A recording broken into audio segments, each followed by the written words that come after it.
much. Thank y'all so much for coming out to watch me. Lexington, Kentucky, thank y'all.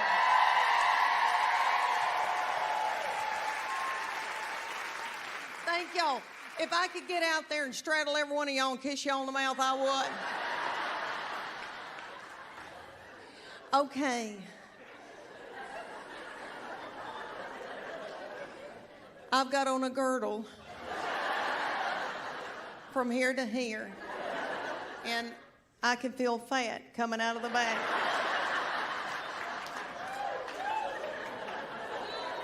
I want y'all to know that I was so cute in the 80s. I really was. All right. I'm 57 years old, and I've gained weight, and I'm really trying to do better.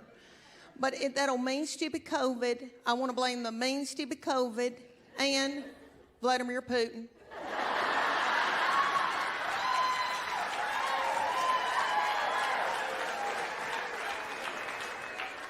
But I can't.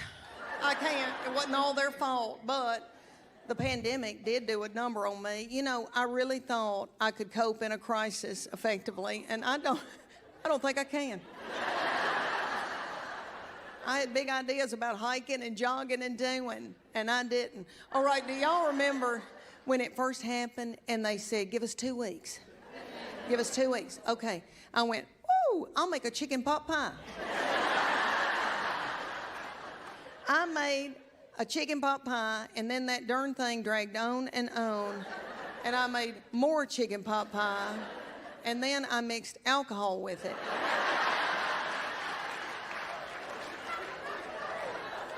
And then I got on a big Jell-O Kick. Well, I was taking care of my little mom and daddy. I couldn't tour, so I would go and spend the night with my little mom and daddy, who are 79 and 81. And I don't know if y'all saw videos about me taking care of them during the... Well, I want y'all to know they're doing great. They're doing great. But I would go and stay with them, and they would have the thermostat on 82. And we watched Wheel of Fortune and Jeopardy, and then we would go to bed at 6.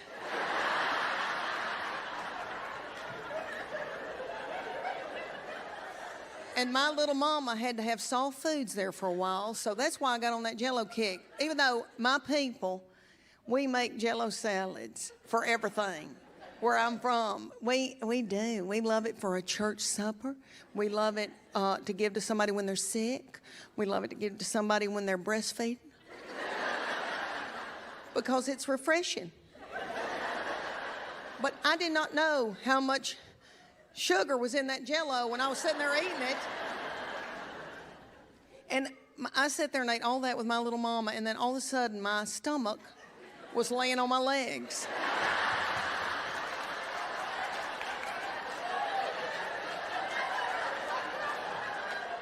Look at all these good-looking men. Lord, I did not know all y'all were coming. I wouldn't have been talking about my stomach on my legs.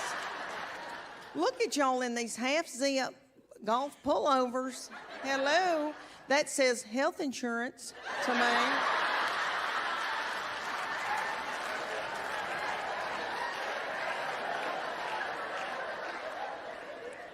All right, y'all make me think of my husband. Let me tell you about him. Because he's got a 401k. And, yeah. Okay, we met at the University of Tennessee. When I hear a man say, go Vols, I think, oh my Lord, did I make out with him in the 80s?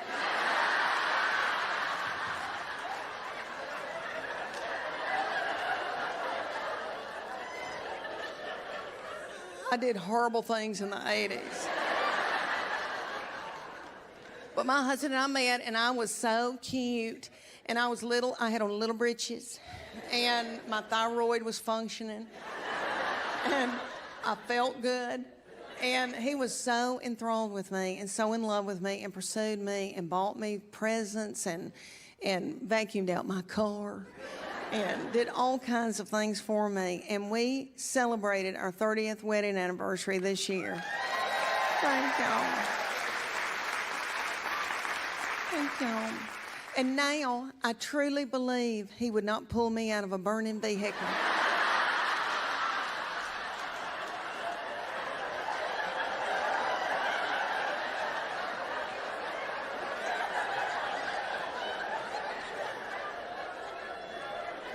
All right, let me tell you all about him. So, my husband is a very type A, anal retentive, overachiever. And everything has had to be perfect all of his life. And he has made perfect grades, and he's done everything perfect and everything right. And he's very competitive. He will rip your throat out. We've tried to play cards socially with other couples, and I don't listen and pay attention and play a, funky card, and then he cusses me, and I'm like, I was just going to drink a Diet Coke and fellowship. That's what I'm doing. He ran the Burger King when he was 15 years old in Morristown, Tennessee. They gave him a key. He played football on Friday night, and then we get up and make biscuits starting at 4 in the morning at the Burger King, honey. That's how anal retentive. And so then what did he do? He married me.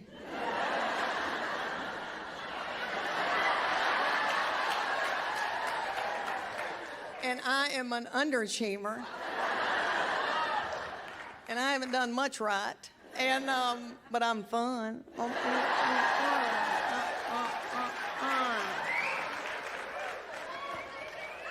He is very introverted, and there's nothing wrong with that. But I did not know how truly blank he was until all these children, 3 children, grew up and walked off and left me with him. He does not chat. He does not chat. And he's got a big job. He's got a big job, and he has to talk all day and be in meetings and on the phone. And, men only have so many words they use in a day. That is science. My husband uses all his words up during the day at work and then comes home at night and stares into space. And I need people. I just stand in the kitchen and talk to myself. He works for a large manufactured housing company, the largest in the United States, and he's worked for them for over 25 years. And he's traveled with them Monday through Thursday or Tuesday through Friday. And that has worked for us. It really has. Me and these kids had a ball without him. He'd come on the weekends, come home and really put a kink in things. But so during this old pandemic, he could not travel. I know, he had to make an office in our home. And he would come out every morning and give me this huge list of things that he thought I should be doing. Hard things. Things like paint the hallway or something like that. And I said, excuse me, but I stay in my gown until the 3rd hour of the Today Show.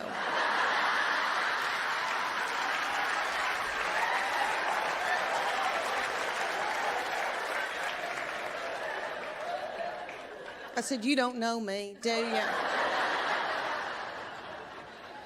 He would come in at lunchtime in the kitchen and not make eye contact with me and come and stand next to me and grab one of my breasts and hold it.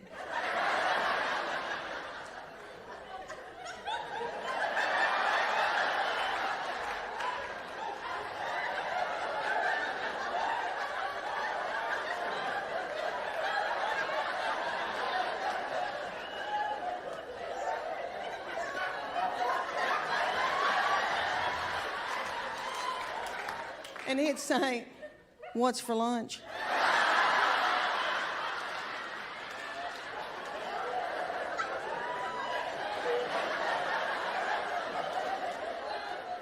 And I'd say, chicken salad?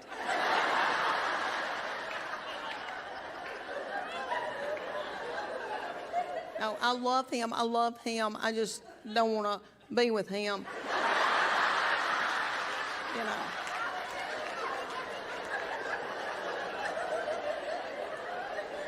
No, he has been a wonderful provider, and he's worked like a dog for us and done without so that we could have. But all that money going out and taking care of a family all those years, that's hard on a man. It's hard on a man. It's made him a real butthole.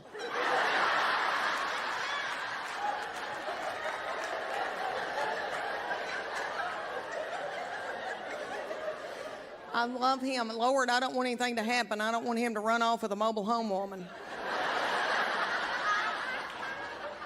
I've got a good friend that has been through a divorce, and I've watched her go through this, and she's really doing well.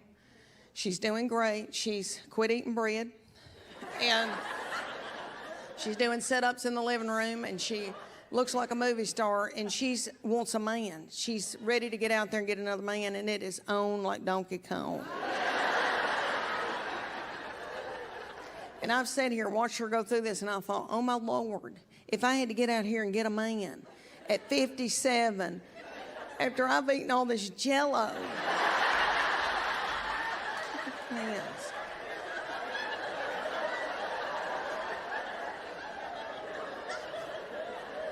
It would take $1,000 just to groom what all I've got going on.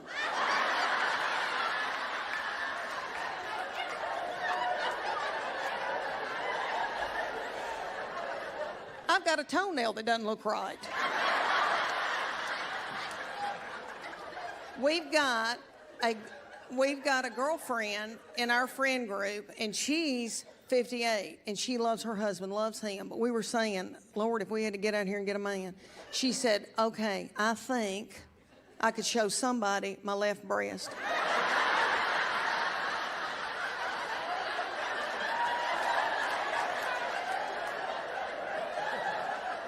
She said, it still looks okay.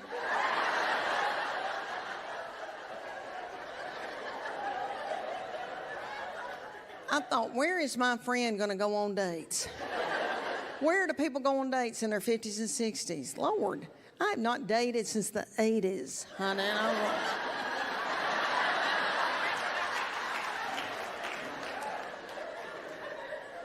I want y'all to know that I can dance. I am coordinated and I'm athletic. I really am. I can bust a move. I'm not good at math. I can't do math. But I can bust a move. But if I had to go to a club, this is how I would dance now if I had to go to a club.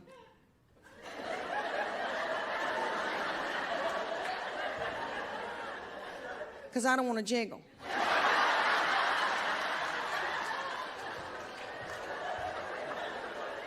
And I could see a man going, what's that? And they going, nothing. That's just a pre-cancer.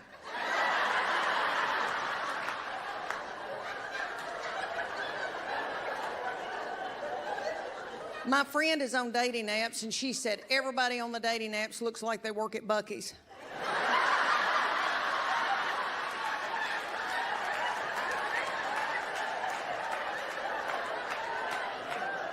She said everybody's got a big cowboy hat on and they got their shirt unbuttoned down to their belly button.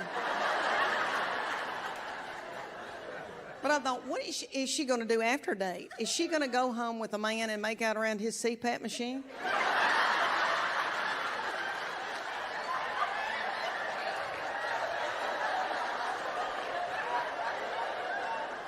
Everybody I know is on a CPAP machine. I've wondered, should I get on a CPAP machine? All right, you dolls, let me look at y'all. All right, most of y'all probably are in my stage of life.